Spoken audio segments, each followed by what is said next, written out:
how to cite sources within a works cited page, we can move on to in-text or parenthetical citations. An in-text citation is provided directly within a paper's paragraph. This citation usually includes the name or names of the authors and the specific page number from which the information comes, if the source has page numbers. While the purpose of a works cited page is to help us locate the source, the purpose of an in-text citation is threefold. First, an in-text citation serves as a link to the works cited page. Instead of providing all of the publication information for a source directly within a paper, an in-text citation provides an abbreviated reference. From this abbreviated form, the reader can then find the full citation in the works cited page, which will allow him or her to find the original source. Secondly, an in-text citation indicates what specific information within our paper is coming from an outside source. When using other people's words or ideas, it is important that we clearly differentiate our thoughts and words from those of outside sources. In-text citations allow us to demarcate our ideas from others. Finally, in-text citations ease the validation process by providing the page number from which the information comes. Instead of having to read through a 100-page book or a 30-page journal article, including an in-text citation with a page number allows the reader to directly access the specific page where the information can be found. Before examining how parenthetical citations are used within paragraphs, we should first know that there are two ways information can be incorporated within our paragraphs. The first method is through quotations. A quotation is used when we are copying portions of a source verbatim, or word for word, from the original. Anytime we use the exact same words as another person, we must, I repeat, we must put the directly quoted words in quotation marks. The second method of incorporating information is through paraphrases. Within a paraphrase, we are using an idea from a source, but we are putting that idea into our own words.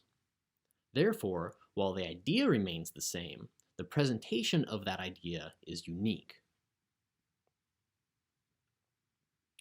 While quotations are easy to create, we merely take the original author's words. The creation of paraphrases is more difficult and deserves special consideration. Let's pretend that we have found this quotation and that we want to create a paraphrase of this quote and incorporate it within our report. When creating paraphrases, there are two important changes that need to be made. First, we must change the wording of the original. As we previously indicated, any words that are taken verbatim from a source must be put in quotation marks. Therefore, in order to create a paraphrase, we must change the wording of the original. Otherwise, we would be dealing with a quote. Secondly, we must change the sentence structure of the original as well. Merely changing the original words to synonyms does not create a strong paraphrase and would still be considered plagiarism. In order to properly paraphrase a source, we must also change the sentence structure of the original. Let's take a look at an example paraphrase. I am first going to read through the original. I will then read through the paraphrase.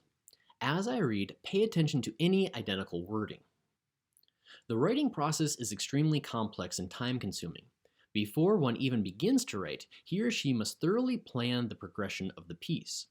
Next, the individual must write the first draft and then spend countless hours revising and editing not only the content, but also the style and word choice of the piece.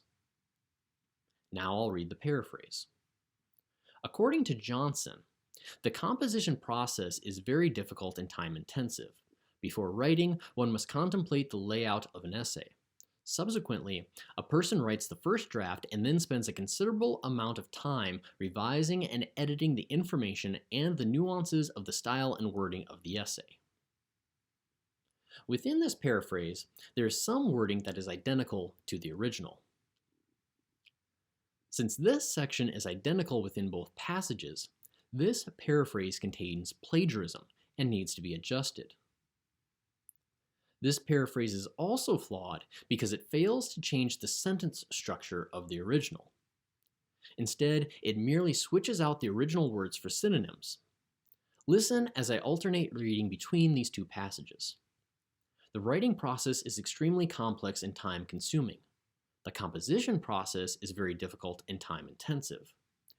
Before one even begins to write, he or she must thoroughly plan the progression of the piece. Before one can write, one must seriously contemplate the layout of an essay. As you can hear, the sentence structures and cadence of each of these passages is similar. A thorough paraphrase will not only change the words of the original, but also its sentence structure. Let's look at another example. Here we have an example paraphrase that changes both the wording of the original and its sentence structure. According to Johnson, the planning, writing, and revision of a paper takes time and dedication. From the planning of a paper to its revision, a student can spend many hours producing a final, polished product. The best advice for creating strong paraphrases is to read the original while noting its important ideas. Then pursue some other task for 5 minutes. Once that time has elapsed, try to compose a summary from memory. Noting the important ideas of a passage and then stepping away from the original for a protracted period of time will help you to create a paraphrase and avoid inadvertent plagiarism. In conclusion, it is important to know not only the difference between quotations and paraphrases, but also how to create a thoroughly changed paraphrase for our paper. Now that we have discussed the difference between quotations and paraphrases, we can examine how to create and use parenthetical citations for both of these within our paragraphs. Let's begin by examining how to integrate quotations within our paragraphs. Here, we have an example paragraph from a report that incorporates 2 quotations.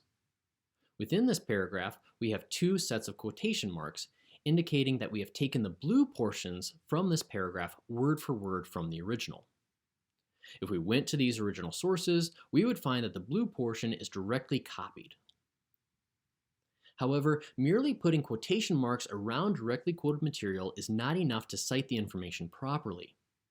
Our reader also needs to know where this information is taken from. In order to provide this information, we must include a parenthetical citation. For scholarly journal articles, books, and printed newspapers or magazines, there are 2 pieces of information that must be provided within the paragraph: the author and the page number from which the information comes. There are 2 ways that this information can be presented within a paragraph. In order to help us compare these ways, let's just examine the sentences that have quotations. Here, within the first sentence, we can see that the composer of the report has indicated the original author's name and the page number from which the quotation comes. Please note that after the author, there is no punctuation. We merely provide the page number. All of this information is provided within parentheses at the end of the sentence.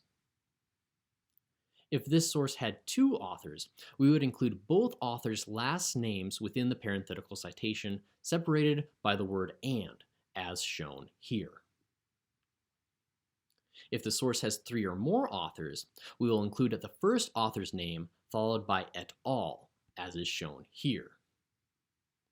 Et al. Merely means "and others" in Latin. Finally, it is important to note the location of the parenthetical citation. It comes after the closing quotes, but before the period. This positioning is very logical when one considers sentence structure. As this citation is not part of the original wording of the quote, we cannot put the quotation marks after the citation itself. Also, since the citation is part of the sentence, it must come before the period. Before we move on to the second way to incorporate a parenthetical citation, remember that one of the purposes of the parenthetical citation is to direct us to the appropriate source in our Works Cited page. If we examine the sources in our Works Cited page, which are in alphabetical order, we should find a source by Chobatar. This link between the in-text citation and the Works Cited page allows the reader to find the original source, go to page 8, and see if this quotation really exists. Let's now compare the parenthetical citation in this first example to our second example.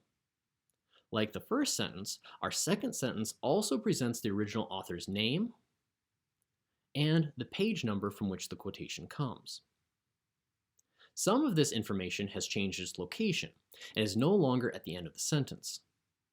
The reason for this shift is that the second example uses the author's name directly within the sentence, whereas the first example does not mention the author until the parenthetical citation.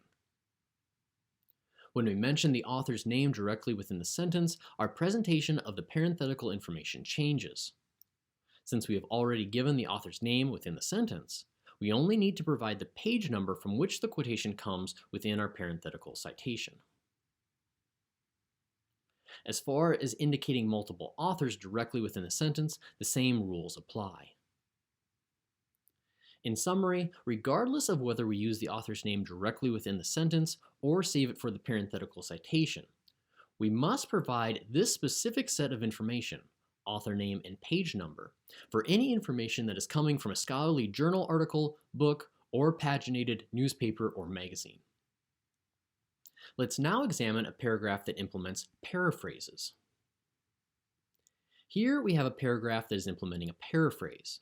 We know this because of the incorporation of an in-text citation near the end of the paragraph. We also know that the information preceding this in-text citation is a paraphrase because no quotation marks are used.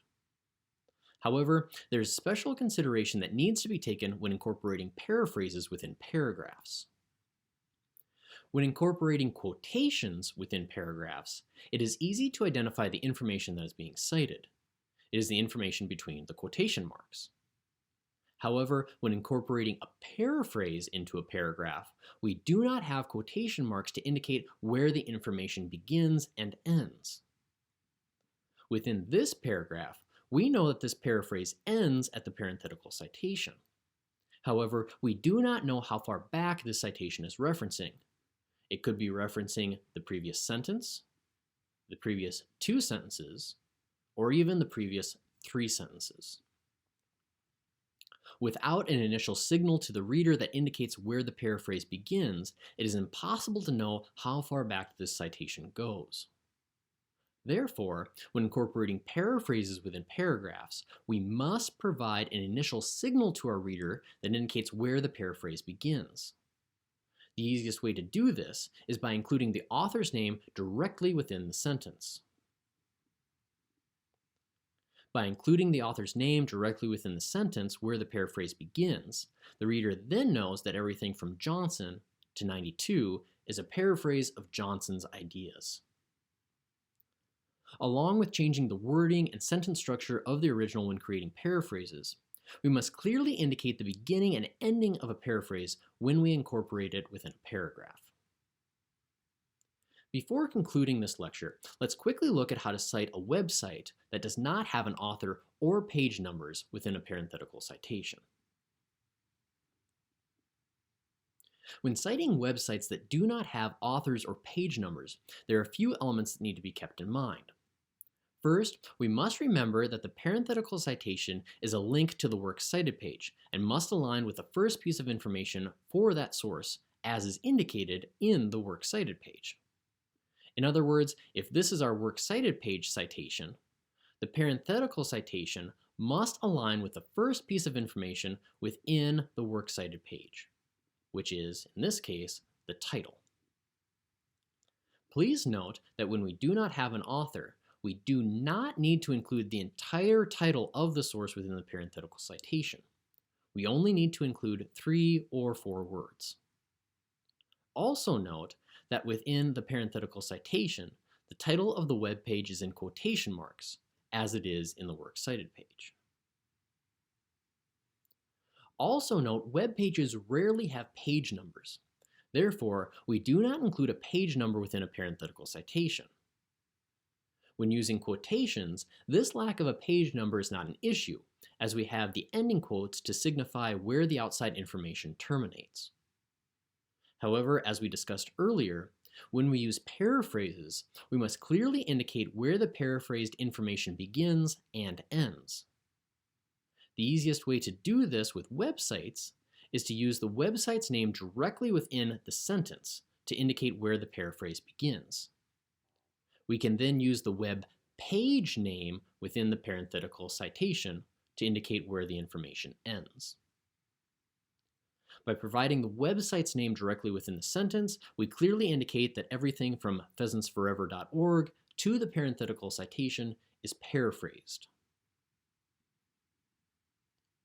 Within this lecture, we have covered a significant amount of information that ranges from finding reliable information to creating a works cited page entries for common sources to properly incorporating in-text citations through the use of quotations and paraphrases. While extensive, the information provided here will not only help you avoid plagiarism, but also ethically incorporate sources within your paper.